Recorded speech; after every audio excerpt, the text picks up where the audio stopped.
Hey everybody, I'm Cindy Matalucci and you're watching The Pulse, where we get the 411 on all the latest and greatest things to do in this amazing city, San Diego.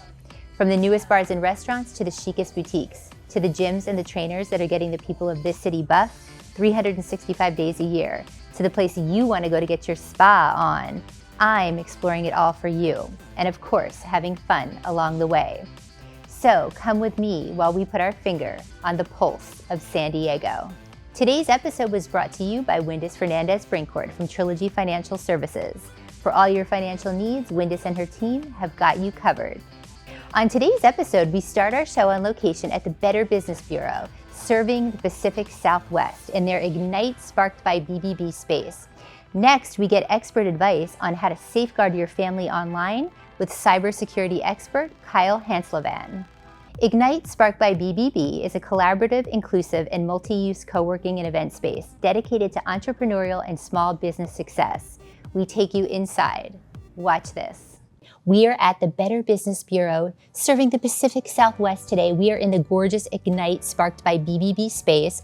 I'm with Karen Bryant, Hospitality and Community Engagement Supervisor. How are you? I'm great, Cindy. How are you? I'm so excited to be here. We're such a fan of this space. Before we kind of dive in, I wanted to ask you, what do you offer here and what can people expect when they come into Ignite Sparked by BBB? Of course. We are a collaborative, inclusive, multi-use event and co-working space. That's amazing. And you guys have like 6,300 square feet.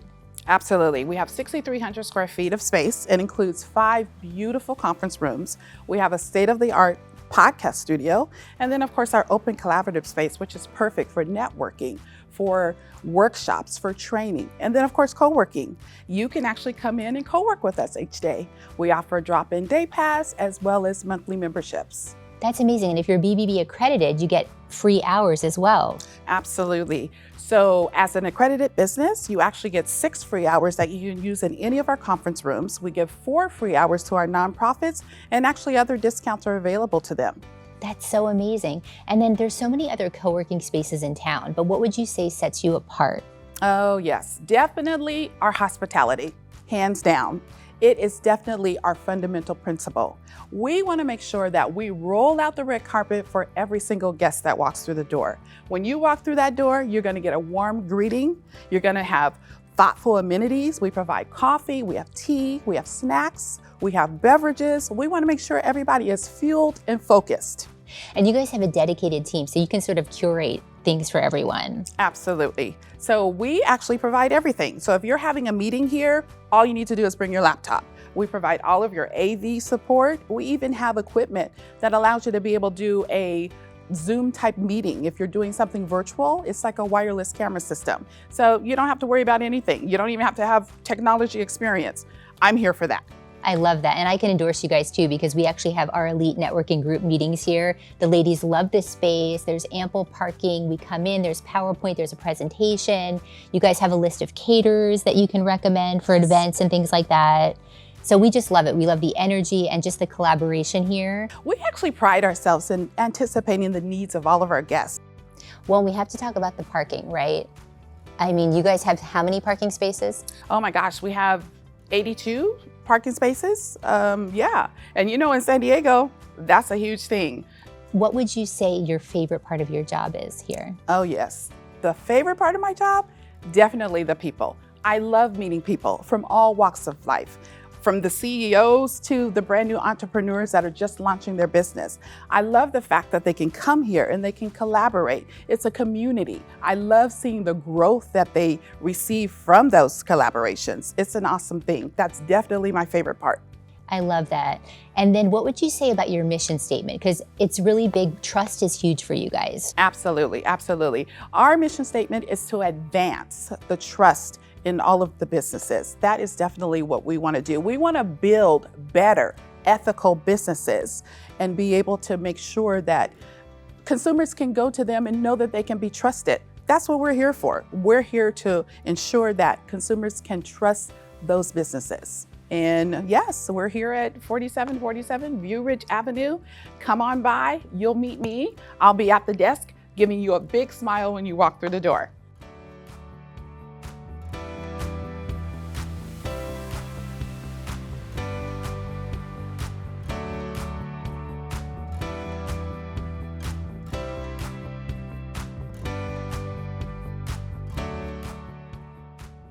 I'm with Samantha Scholl from the Better Business Bureau serving the Pacific Southwest. She's the Associate Vice President of Innovation and Entrepreneur Services and Programs. How are you? I'm great. How are you, Cindy? I'm so excited to be here today. I want to talk to you and to the viewers about the story of Ignite because you guys have a story. How did Ignite by BBB get started?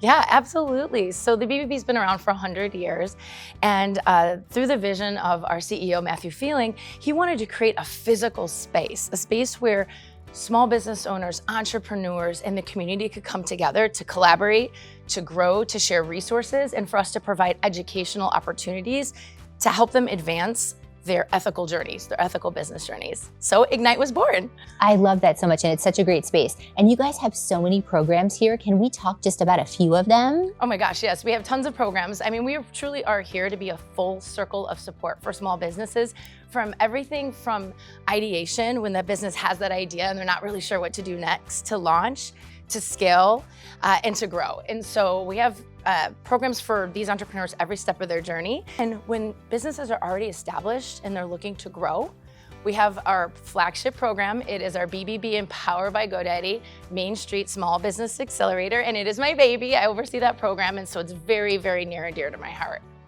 And what can people expect in that program? Because I know some of the ladies in my elite networking have done it, Yes. Just amazing reviews. But what can people expect with that? Yeah, so we've graduated over 380 businesses in the last 5 years. We've had 8 cohorts.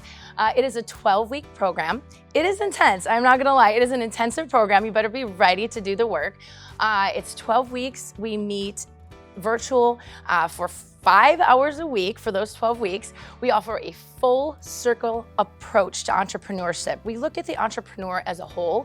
So we provide mindset coaching, the emotional well-being of the entrepreneur, which separates us from a lot of the other accelerators that are out there.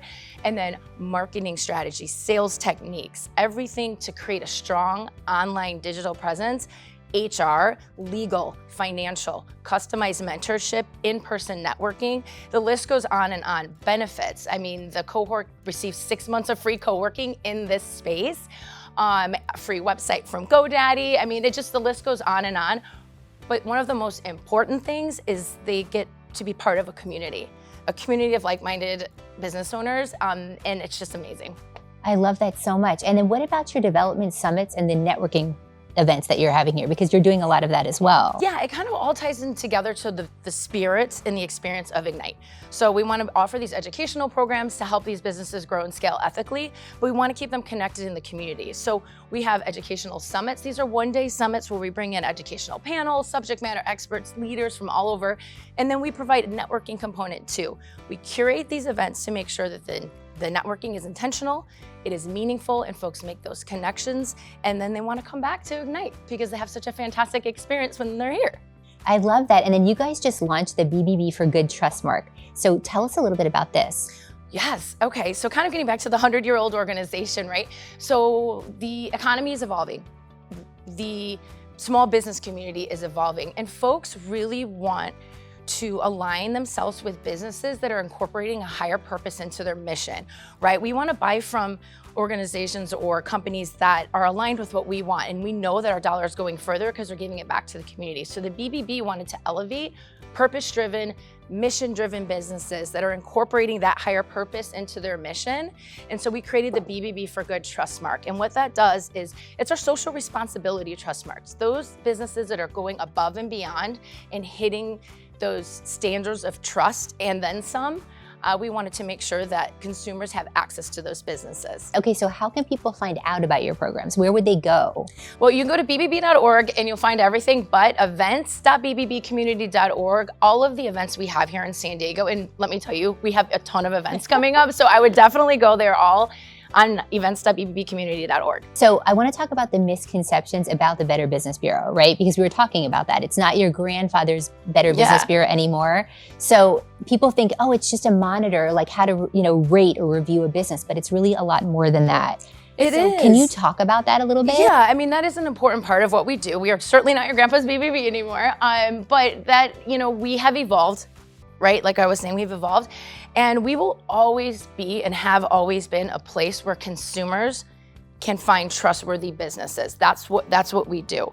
but we're evolving because we are incorporating our higher purpose into our mission, where we are becoming a full service small business community, where we are offering the resources, the tangible takeaways for businesses, and the connection. Well, you guys are so inspiring. And then my other question for you is, what do you want people to take away from Ignite? So when they come into this space, what do you want them to feel and leave with? It's all about an experience. There are so many co-working spaces out there. We're different, we're unique. You come in here, you can feel the love, you can feel the connection, you can feel the hospitality. I come from a hospitality background. My entire team has a hospitality background, so you feel that. But just when you're here, you know you're gonna connect with other folks who are like-minded. They're looking to propel their business forward ethically. There's community connections, there's resources, and if we don't have the answer, we will connect you with someone who does. Yeah. So we just want to say thank you for everything that you do every day. Yes, well, thank you. We love having your group here. We host tons of events, and it's all about the community connection and collaboration.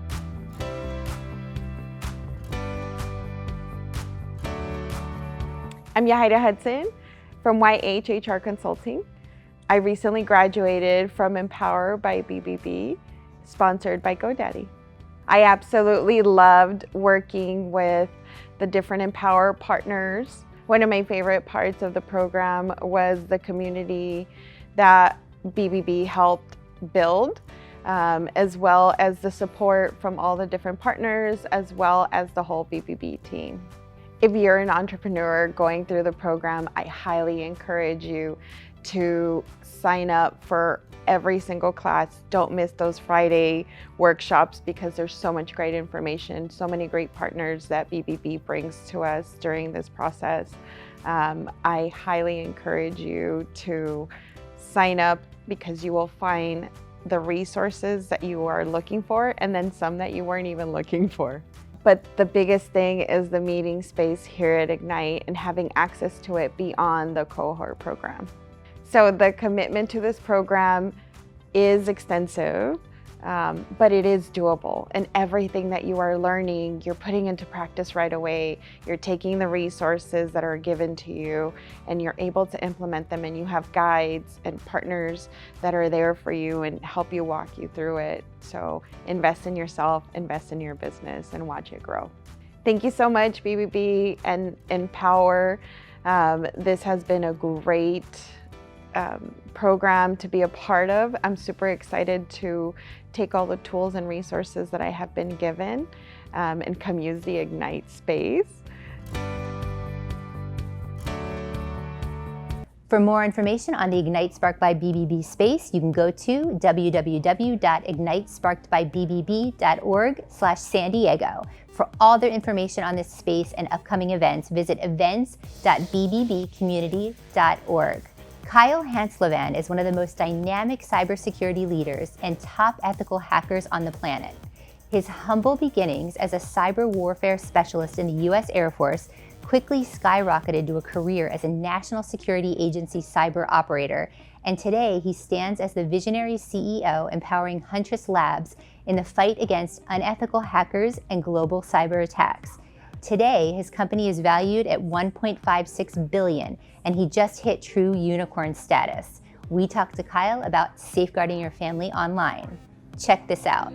I'm so excited about my guest today on the show. I have the co-founder and CEO of Huntress, a sleek cybersecurity operation recently valued at $1.5 billion and a top cybersecurity expert. So please welcome Kyle Hanslovan to the show. How are you? Cindy, I'm staying out of trouble, so not a bad way to start or end the week. I love it. Yes, it's Thursday, so we're almost at the weekend. Well, I'm excited today because our topic is very timely. We're going to be talking about 5 types of online cybersecurity threats that can involve families and how to safeguard our family online. So this is a very hot topic. So before we kind of dive into this, I wanted to get your information on, for the viewers that don't know what cybersecurity is, what is cybersecurity? So back in the day, right, we always used to think of scams. They're going to get into my email. They're going to get into my phone, my pictures.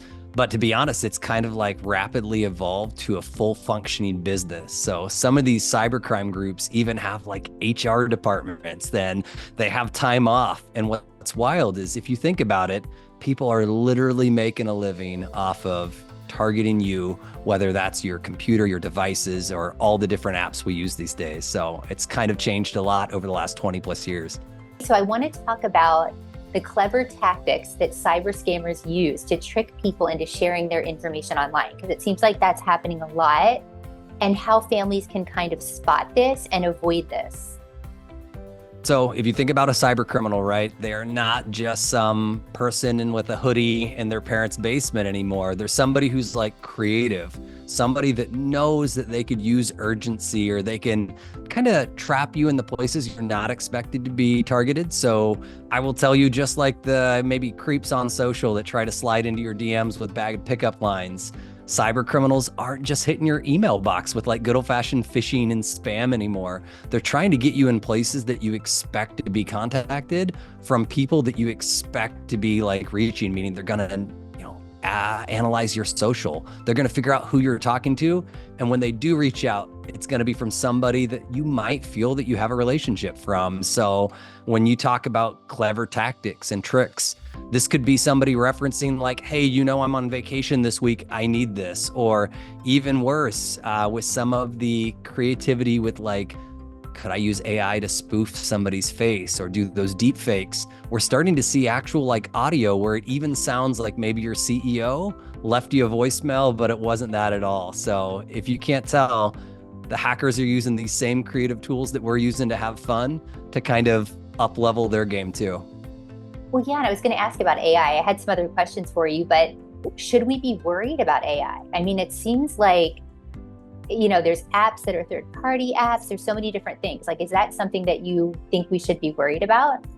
I don't know. My LinkedIn picture is looking a lot better these days now that we have so many face apps, but I will tell you, it's like everything, a double-edged sword. I still have people that ask me like, why would you use an Alexa, or why would you use some like Google Home app? But the reality is that they're convenient, right? They are fun.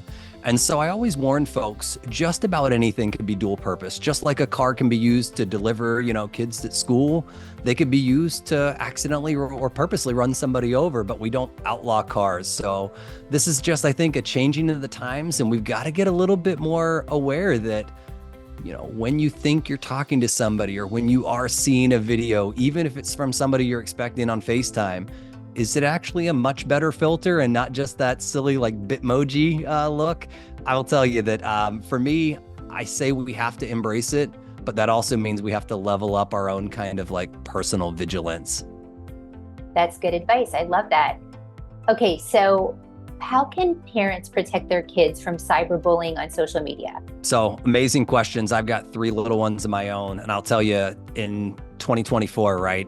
Kids are born with tablets in their hands. They know how to use it, and they're on you name it. So the biggest things I warn, whether that, nurture versus nature, if you're a helicopter parent, or whether you're, let my kids run with the wolves, it almost doesn't matter in 2024 which side you fall on. You have to actually have conversations with your kiddos, and you have to be able to establish a little bit of like, this is what to do in a scenario. And the reason I say it is secondhand nature to feel uncomfortable about somebody, for instance, in real life that's talking through a tone. But when your child, like for instance, is in a game like Roblox, or they're in something like where they expect Minecraft, and somebody's just talking about, let me trade this for, E-bucks, Robux, loot, whatever that is, your kids are not prepared to they have their guard down. They think they're talking to someone like them, and they just don't realize that it's a real tactic for these, again, let's call them threats, whether fraudsters or true criminals out for nefarious things. Their whole job is going to be separating them with you or from you, meaning your child is not going to be side by side in the car. They're going to be in their app, in their room. And so this is where that proactive conversation of saying, hey, I want to let you know, just like how someone in yesterday used to try to lure you to the van with candy. That doesn't happen, right, in 2024 the same way. But what they are going to try to do is say, hey, why don't you stay up late tonight and have a game? Let's do this, even if that situation's happening. And you have to, again, whether nature versus nurture, you have to warn your kids, this is what it looks like in 2024. I know, that is very scary. So I wanted to ask you something. I heard this and I wanted to get your feedback on this. According to the First Alert Safety Desk, the latest craze is bank cards that are designed for kids as young as 12. and making them more susceptible to financially motivated scammers. I just reading about this. Is this true? Have you heard about this? So what's wild is not only is there truth to what you're saying, because let's be real, like back in the day, right, 20 some years ago, even ATM cards were fairly new that you could pull cash readily available, especially if you go 30, 35 years ago. Today, everything's digital, including my own children have their own debit account or prepaid card. So it turns out I could spend my time on the elderly who are getting better at knowing some of these too good to be true scams are truly too good to be true. So when you have to now find what's the new lowest common denominator, it turns out sometimes kids' accounts can be tied to, for instance, malicious apps. They can convince them to buy things for them like, hey, my mom didn't do this for me. Could you help me? Do you have a card? And it sounds wild or ridiculous, but we've heard anywhere between like, small transactions, $20, $30, $50 at scale adds up. But I've also heard from some parents that don't put limits on these. And I've seen fraud transactions that could range in the thousands to tens of thousands over time. So not only are you right, they're, again, targeting the world's most vulnerable. So you nailed it there, Cindy. That is so scary. Well, then you heard about like Andy Cohen and how he got the bank phishing scam. And then a friend of mine that just happened to a friend. So it seems like we all just have to be a little bit more cautious. You're nailing it. I'm literally working with a photographer right now who takes pictures for both Usher and Kendrick Lamar, and his Instagram, because he didn't want to have some of that extra protection, like that second factor. I know it's annoying to get that special code, and didn't have it on his account. That, let's be real, as a photographer, that's where his whole portfolio is based. And even people of that caliber at the celebrity level are finding themselves getting wrecked by, again, these organized cyber criminal groups and fraudsters. I know, it's so scary. It's so scary. Everyone's getting targeted. Okay, so I wanted to ask you, what signs should families watch out for that might indicate that there's an online predator targeting their kids? And then what can they do to minimize those risks? Yeah, the biggest thing I can do is to help simplify the situation that, thankfully, whether it's, let's look at the three big ones. Of course, there's hackers and criminals trying to defraud. There's also, though, like bullies, right? School bullies, just online trolls, things along those lines. And then it kind of sometimes gets into the real creepy stuff, the true child predators. And what they all have in common is, one, they try to establish a little bit of rapport. Bullies largely already know their victims. Of course, the predators and criminals don't, but they try to find them on also common ground. The next one is isolating. It is such a common pattern of, let me talk to you when, for instance, if you let your little one, or you're grown, like one of mine's a teenager, she has herself been targeted and pulled away in places where it wasn't, for instance, video games, but it was stuff like Be Real and social environments where she was posting pictures from the front and behind her camera.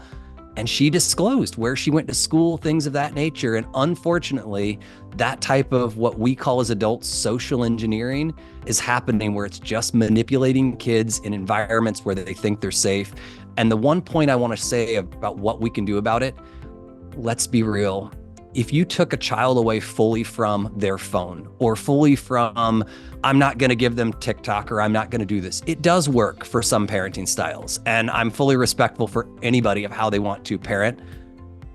But let's be honest, it's now such a part of our culture, you almost isolate somebody. So the things I always recommend, whether it's for older adults, which aren't much different than like teens and younger kids, is limit where they can go, in the sense of give them a boxed area. For instance, with my kids, I'm going to give in. I let them, even with the slew of content that's out there on places like TikTok, it's at least a firm, small area that I can manage, as opposed to it's TikTok, it's Instagram, it's this app, it's that app, it's this direct messaging thing. Those are just too much. You can't possibly maintain your own sanity and be able to keep your kids safe at all times, let alone your parents who are going to do things. So my biggest advice is try to limit where you do these things. Try to put reasonable expectations on what is reasonable to share.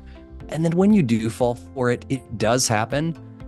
It turns out it's really important that you normalize these things. These are criminals. You are falling victim to a crime. And the amount of people that I know that feel shame for being a victim of crime is almost like astounding. So I just try to bring it back to just normal human advice of, when you do fall for it, welcome to 2024. So have we all. The biggest companies, the biggest celebrities, welcome to the club. Oh my gosh, we have so much to look forward to. I know, isn't it wild? Well, that's great advice. Okay, so I wanted to ask you a few more questions. So how can families keep their devices and their data safe, right, from sneaky malware attacks, because that's happening a lot? And how will we know if our device is compromised? Is there anything that will show us that we're compromised?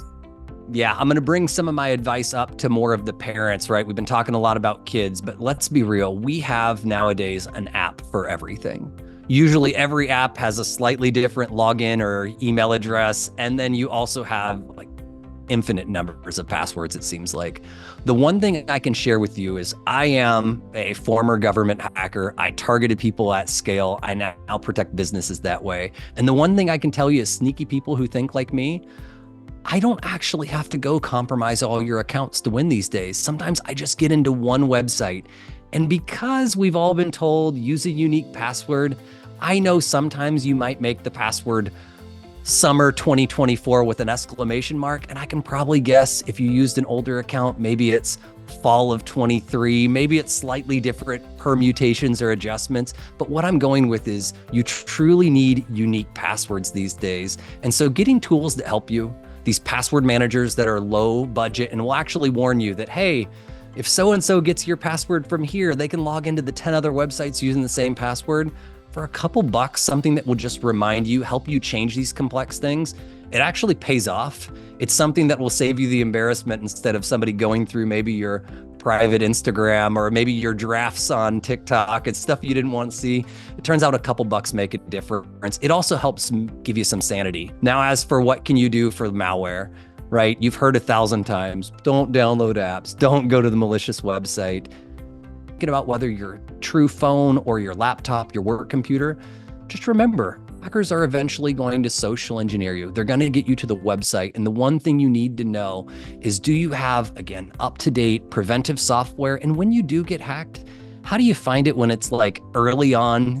I'm hoping that I'm just giving the audience the advice they need to hear, that just because you got hacked doesn't mean you can't still use preventative care just like healthcare.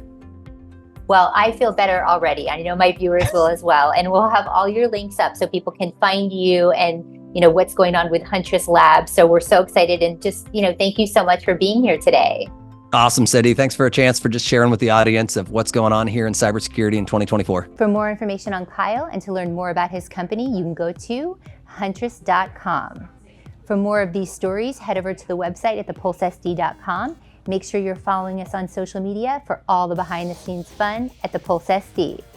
That's going to do it for today's episode. We'll see you next time when we put our finger on the pulse of San Diego.